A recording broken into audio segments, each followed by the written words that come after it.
Melissa, you must begin Kylie's training. In the upcoming months, she will be replacing you in your position.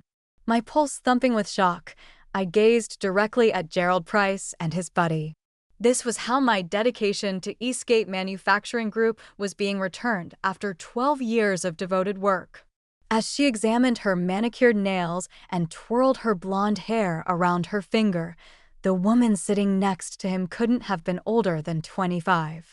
Gerald had presented her as my successor, but she hadn't even bothered to look up. No, I responded plainly, maintaining my composure in spite of the tempest that was building within of me. It was very quiet in Gerald's corner office. Outside the floor-to-ceiling windows of our Phoenix headquarters, the desert sun cast long shadows across the conference table where my career was apparently being terminated. Gerald's eyebrows shot up in surprise, as if no one had ever dared question his authority before. Kylie Monroe finally glanced up from her phone, looking mildly interested in the drama unfolding. "Excuse me." Gerald's voice carried that dangerous edge I'd heard him use with vendors who dared to negotiate prices. I said no. I crossed my arms and maintained eye contact. I won't be training anyone to replace me without proper discussion about my future with this company. My name is Melissa Granger, and I'm 41 years old. For the past 12 years, I've been the operations manager at Eastgate Manufacturing Group, overseeing everything from vendor relationships to contract negotiations. I knew every system, every client preference, and every operational detail that kept this company running smoothly. When vendors called with problems, they asked for me specifically. When clients needed urgent modifications to their orders, I was the one who made it happen. But 6 months ago, everything changed when Gerald Price's investment firm acquired Eastgate from the founding family. The transition had been rocky from the start, with Gerald implementing cost-cutting measures that often backfired spectacularly. He'd already driven away 2 experienced managers, replacing them with younger, cheaper alternatives who lasted mere weeks before quitting. Now, apparently, it was my turn. "Melissa," Gerald said, his tone shifting to what he probably thought was diplomatic, "Kylie brings fresh perspectives to the role. She has a degree in business administration from Arizona State." I glanced at Kylie, who was now taking a selfie. "Does she have any manufacturing experience, any understanding of our client base or vendor relationships?" "That's what the training period is for," Gerald replied curtly. The irony wasn't lost on me. He was asking me to hand over 12 years of institutional knowledge to someone who clearly had no interest in learning it, all while pushing me toward the exit. But something in his dismissive tone told me this conversation was already over in his mind. The history between Gerald and me had been contentious from his first day at Eastgate. Unlike the previous owners, the Harrison family, who had treated employees like valued partners, Gerald viewed us as expendable resources. The Harrisons had promoted me 3 times during my tenure, recognizing my ability to streamline operations and build lasting relationships with our key accounts. I thought back to my conversation with Robert Harrison, the former owner's son, just weeks before the acquisition was finalized. We'd been reviewing quarterly reports in his office when he'd looked up from the financial statements with concern. "Melissa, I want you to know that your position is secure, regardless of who takes over," he'd said. "Your operational knowledge is irreplaceable. Any smart buyer would recognize that." If only he'd known how wrong he'd be. Gerald had made his intentions clear during our first staff meeting 6 months ago. "We're going to modernize operations," he'd announced, gesturing toward a PowerPoint slide filled with corporate buzzwords, fresh thinking, innovative approaches, streamlined processes. What he really meant was replacing experienced employees with cheaper alternatives. In the months that followed, I'd watched him systematically dismantle the relationships and systems that had made Eastgate profitable.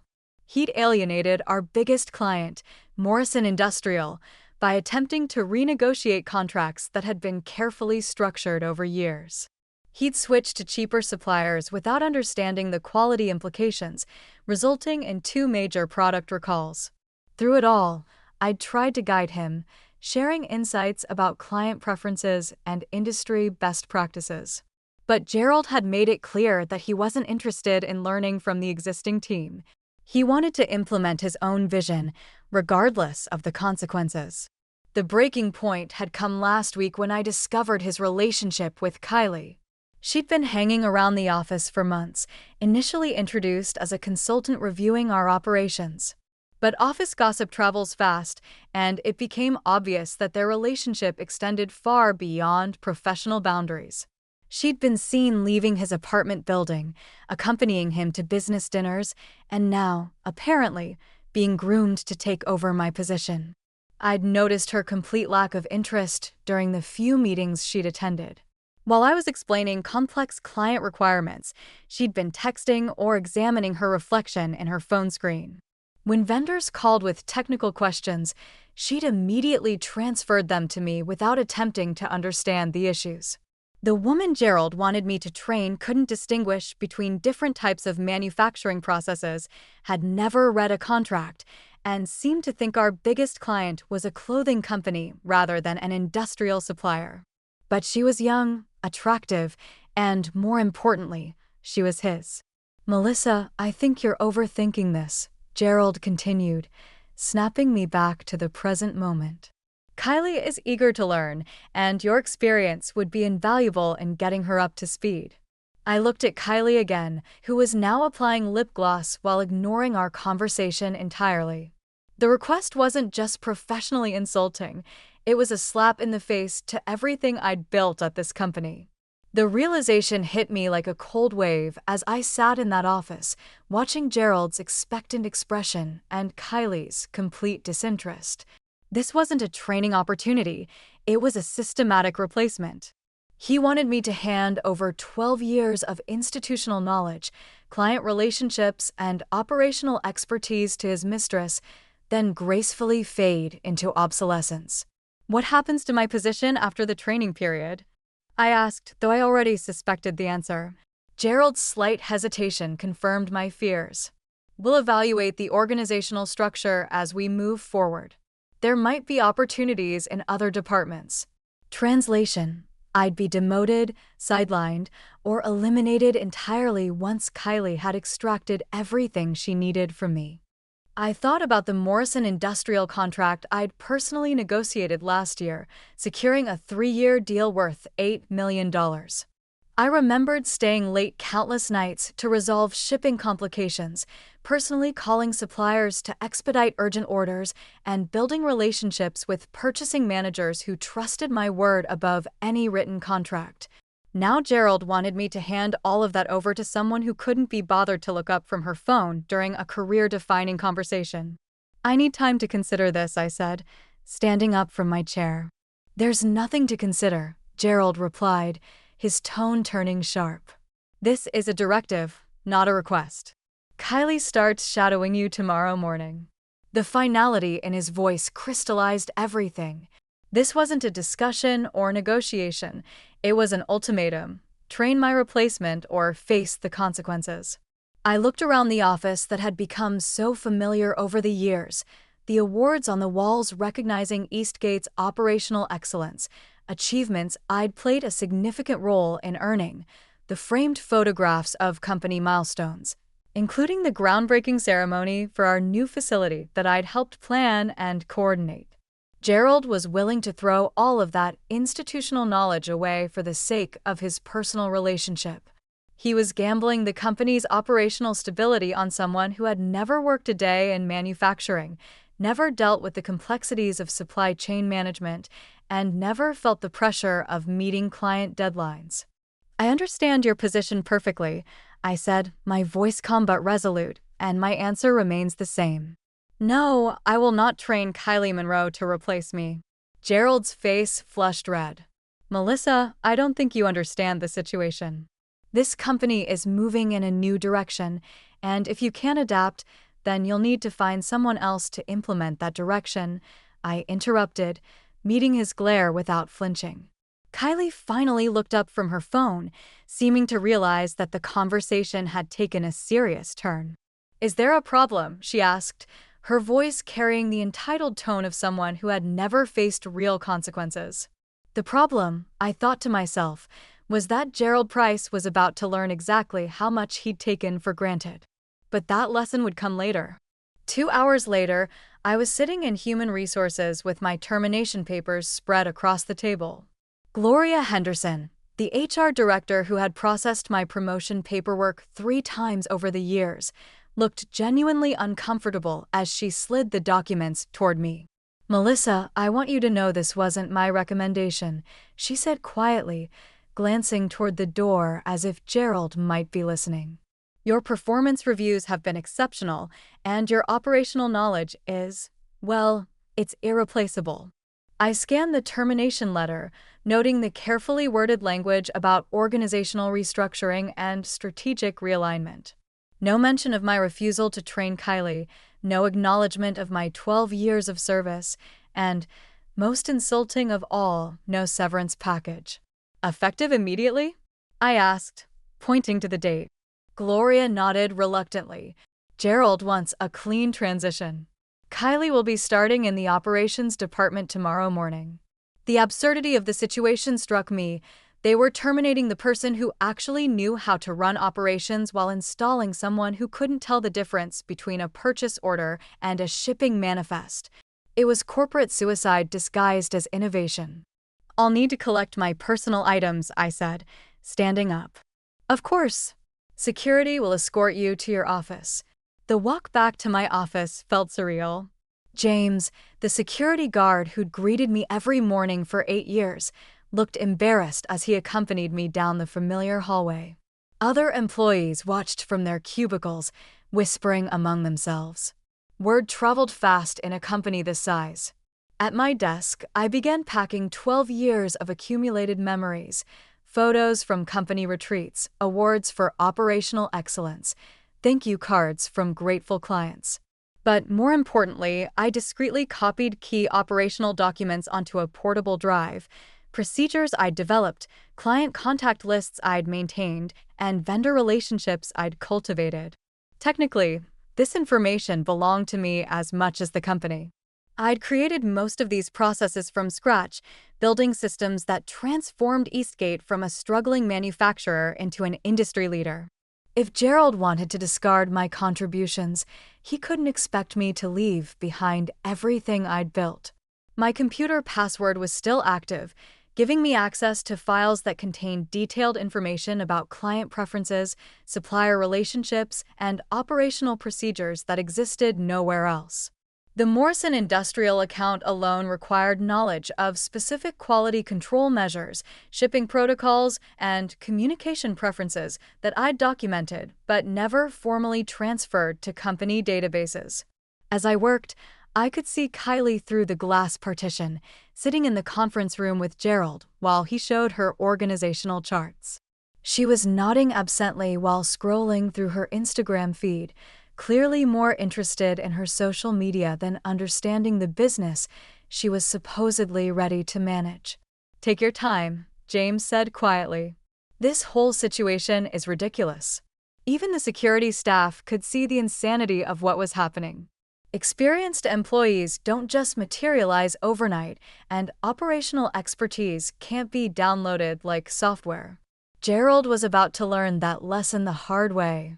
My phone buzzed with a text message from David Chen, a former colleague who now worked for Silverstone Industries, one of Eastgate's biggest competitors. "Heard about Gerald's latest decision. Coffee tomorrow? We should talk." David had been reaching out periodically over the past few months, subtly suggesting that Silverstone was expanding their operations division. At the time, I hadn't been interested. Eastgate was my professional home, and I'd been loyal to the company despite Gerald's questionable leadership. Now everything had changed. I finished packing my personal items, handed my building access card to James, and walked out of Eastgate Manufacturing for what I assumed would be the last time. But as I reached my car, I realized this wasn't an ending. It was the beginning of something else entirely. Gerald Price thought he could discard me like outdated equipment, replacing institutional knowledge with inexperience and loyalty with convenience. He was about to discover just how wrong he was. The next morning, I met David at a quiet cafe in downtown Phoenix, far from the industrial district where both Eastgate and Silverstone operated.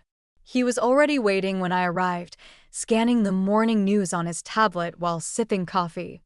"Melissa," he said, standing to greet me, "I have to say, Gerald's timing couldn't be better for us."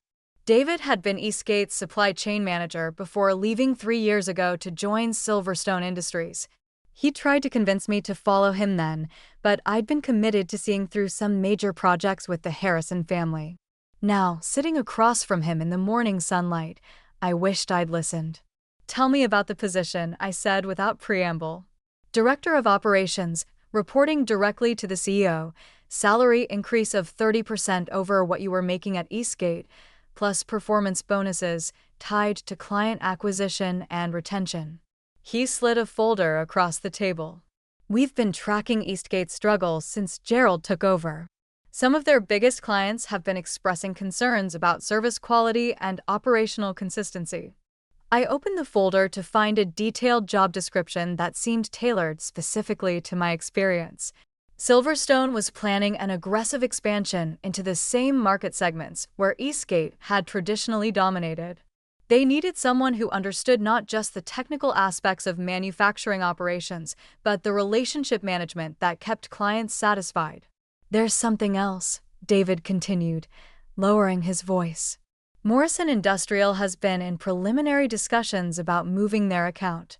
Their purchasing manager, Patricia Williams, specifically asked if we had anyone with experience managing their requirements." My pulse quickened. Patricia and I had worked together for 6 years, building a relationship based on trust and reliability.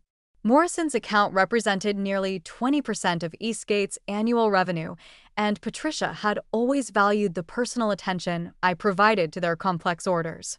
"They haven't made any commitments yet," David explained, "but they're clearly frustrated with the changes at Eastgate. Gerald tried to renegotiate their contract terms last month, proposing cost increases that Patricia found unreasonable." I wasn't surprised. Gerald had a habit of viewing client relationships as purely transactional, failing to understand the personal connections and trust that kept major accounts loyal. He'd probably presented Patricia with a spreadsheet analysis rather than acknowledging the value she placed on reliable service and consistent communication. "When would you need an answer?" I asked. "The position needs to be filled within 2 weeks. We're announcing our expansion plans at the Industry Manufacturing Conference next month, and we want our operational leadership in place before then." The Industry Manufacturing Conference? I'd attended that event for the past 8 years, representing Eastgate at vendor meetings and client presentations. This year, Gerald had planned to use the conference as a platform for announcing his operational modernization initiatives, with Kylie presumably playing a prominent role. The irony was almost poetic. While Gerald was showcasing his inexperienced replacement, I could be across the hall, representing Silverstone's competitive expansion. "I'm interested," I said, closing the folder. "Very interested." David smiled. "I hoped you would be. There's one more thing you should know. Our CEO, Jennifer Martinez, specifically requested this meeting. She's been following your career for years and considers you one of the most respected operations managers in the industry." We spent the next hour discussing the details of Silverstone's expansion plans, their client acquisition strategy, and the operational improvements they wanted to implement. Everything they described aligned perfectly with the systems and processes I'd developed at Eastgate, but with the resources and leadership support I'd never had under Gerald's ownership. By the time I left the cafe, I'd already made my decision. Gerald Price had discarded me without understanding my value. Silverstone Industries was offering me the opportunity to demonstrate exactly what that mistake would cost him. Within a week, I was officially hired as Silverstone's Director of Operations. The transition was seamless, almost too easy, as if the universe was correcting a cosmic injustice. Jennifer Martinez, Silverstone's CEO, conducted the final interview personally, and her enthusiasm for my experience was a refreshing contrast to Gerald's dismissive attitude. "We've been waiting for the right person to lead our expansion," Jennifer explained during our meeting. "Your reputation in the industry precedes you, and, frankly, Gerald's loss is our gain." Meanwhile, reports from my former colleagues at Eastgate painted a picture of mounting chaos. Kylie had indeed started in the operations department, but without my guidance, she was struggling with even basic tasks. According to Maria Santos, one of the production supervisors who'd remained at Eastgate, Kylie had already made several costly mistakes. She approved a shipment to Morrison Industrial that didn't meet their specifications, Maria told me during a quiet lunch meeting. Patricia Williams called 3 times, trying to reach someone who understood their quality requirements. Kylie kept transferring her to different departments. The situation was exactly what I'd predicted. Complex manufacturing operations couldn't be managed by someone without experience, regardless of their educational credentials or personal relationships with ownership. Client requirements, vendor relationships, and operational procedures had been developed over years of trial and error, guided by institutional knowledge that couldn't be easily transferred. "What did Gerald say when Morrison complained?" I asked. "He blamed the production team for not properly training Kylie. Then he sent her to a 3-day manufacturing seminar, thinking that would solve everything." I almost laughed at the absurdity. 3 days of generic training to replace 12 years of hands-on experience and relationship building. Gerald was living in a fantasy world where expertise could be purchased rather than earned. But my focus was now on Silverstone's rapid preparation for the Industry Manufacturing Conference. Jennifer had moved up our expansion announcement, wanting to capitalize on the instability at Eastgate while their major clients were reconsidering their options. "We're going to make a statement," she told me during one of our planning sessions. "Silverstone has always been competitive, but now we're positioning ourselves as the premium alternative for clients who value operational excellence." The strategy was brilliant in its simplicity. Rather than attacking Eastgate directly, we would demonstrate superior capabilities and let dissatisfied clients draw their own conclusions. My role would be to lead operational presentations, showcasing the systems and processes that could provide the reliability and personal attention that Gerald was systematically destroying. Patricia Williams from Morrison Industrial had already agreed to a preliminary meeting at the conference. She wasn't ready to commit to changing suppliers, but she was clearly interested in understanding Silverstone's capabilities. Other clients were equally curious, having heard through industry networks about my move to Silverstone.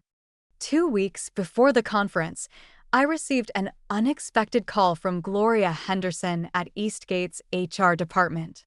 "Melissa, I probably shouldn't be calling you, but I wanted you to know that Gerald is planning to use the conference to announce Kylie as his new director of operations. He's scheduled presentations about innovative management approaches and fresh perspectives in manufacturing." The news didn't surprise me, but it did provide useful intelligence. Gerald was doubling down on his decision, publicly promoting Kylie despite her obvious lack of qualifications.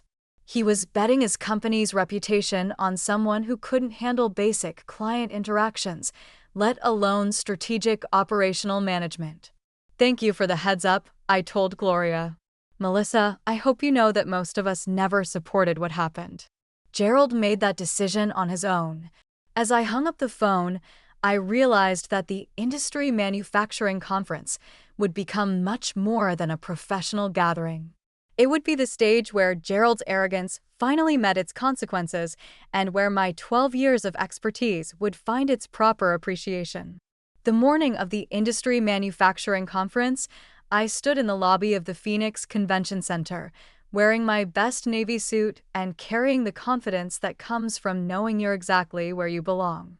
The venue buzzed with familiar faces, vendors, clients, and industry professionals I'd worked with for over a decade. Patricia Williams spotted me first, approaching with a genuine smile that contrasted sharply with the polite but strained interactions I'd witnessed between her and Gerald's team. "Melissa, I heard about your move to Silverstone." "Congratulations," she said, extending her hand. "I have to admit, I was hoping we'd have a chance to talk." Before I could respond, I noticed a commotion near the registration tables. Gerald and Kylie had arrived, surrounded by a small entourage of Eastgate employees. Kylie was dressed in a bright red dress that seemed more appropriate for a cocktail party than a professional conference, while Gerald surveyed the room with the self-satisfied expression of someone who believed he was about to demonstrate his superior business acumen. "Is that Gerald's new operations manager?" Patricia asked, following my gaze. "That's Kylie Monroe," I replied neutrally. Patricia raised an eyebrow. "The one who's been handling our account requirements?" I simply nodded, letting Patricia draw her own conclusions. The Morrison Industrial account had specific quality control needs that required detailed understanding of manufacturing processes and careful coordination between multiple departments. Based on Maria's reports, Kylie had struggled with even basic order management. "Interesting," Patricia murmured. "Well, I'm looking forward to your presentation this afternoon. Jennifer Martinez speaks very highly of Silverstone's operational capabilities." As Patricia walked away, I felt a tap on my shoulder. David Chin appeared beside me, grinning broadly. "Ready for this?" he asked. "More than ready," I replied, watching as Gerald confidently led his team toward the main conference hall, where Eastgate's presentation was scheduled for 10 a.m. Kylie trailed behind him, checking her appearance in every reflective surface they passed. The contrast between Eastgate's presentation and Silverstone's became apparent within the first 10 minutes. Gerald had positioned Kylie at the center of their operational strategy discussion, introducing her as the future of manufacturing management, while she read nervously from prepared notes that clearly described concepts she didn't fully understand. When a veteran purchasing manager from Davidson Industries asked about quality control protocols for specialized orders, Kylie's response was a rambling explanation about leveraging synergies and implementing innovative solutions. The audience exchanged glances, recognizing corporate speak that masked a complete lack of substantive knowledge. Gerald tried to rescue the situation by jumping in with his own technical explanations, but his answers revealed that he hadn't absorbed much operational knowledge during his 6 months at Eastgate. He confused supplier terminology, misrepresented delivery timelines, and made commitments about capabilities that Eastgate couldn't reliably provide. By contrast, Silverstone's afternoon presentation felt like a masterclass in operational excellence. Jennifer Martinez introduced me as their new director of operations, emphasizing my 12 years of experience and industry relationships. When I took the podium, I could see familiar faces throughout the audience, clients, vendors, and colleagues who knew my work firsthand. My presentation focused on practical solutions rather than theoretical innovations. I discussed specific examples of complex problem-solving, relationship management strategies that had saved critical accounts, and operational improvements that had delivered measurable results. When questions came from the audience, I provided detailed, knowledgeable responses that demonstrated a deep understanding of manufacturing challenges. The difference was unmistakable. Where Gerald and Kylie offered buzzwords and promises, I provided evidence and expertise. Where they proposed untested theories, I shared proven solutions that audience members had witnessed personally. After the presentation, the responses were overwhelmingly positive. Patricia Williams was the first to approach, but she wasn't alone. Other purchasing managers and industry professionals crowded around, eager to discuss potential partnerships and explore Silverstone's expanded capabilities. Gerald's revolution was colliding with my evolution, and the outcome was becoming increasingly clear. In retrospect, I see that when Gerald Price dismissed me for not training his replacement, he gave me the best present imaginable. He made me see my actual value and locate a company that prioritized experience above appearances. The finest retaliation isn't always what you do to someone. Sometimes it's succeeding enough that their rejection of you becomes their biggest regret. I didn't have to ruin Gerald Price in the end. I just let him ruin himself so I could create something greater.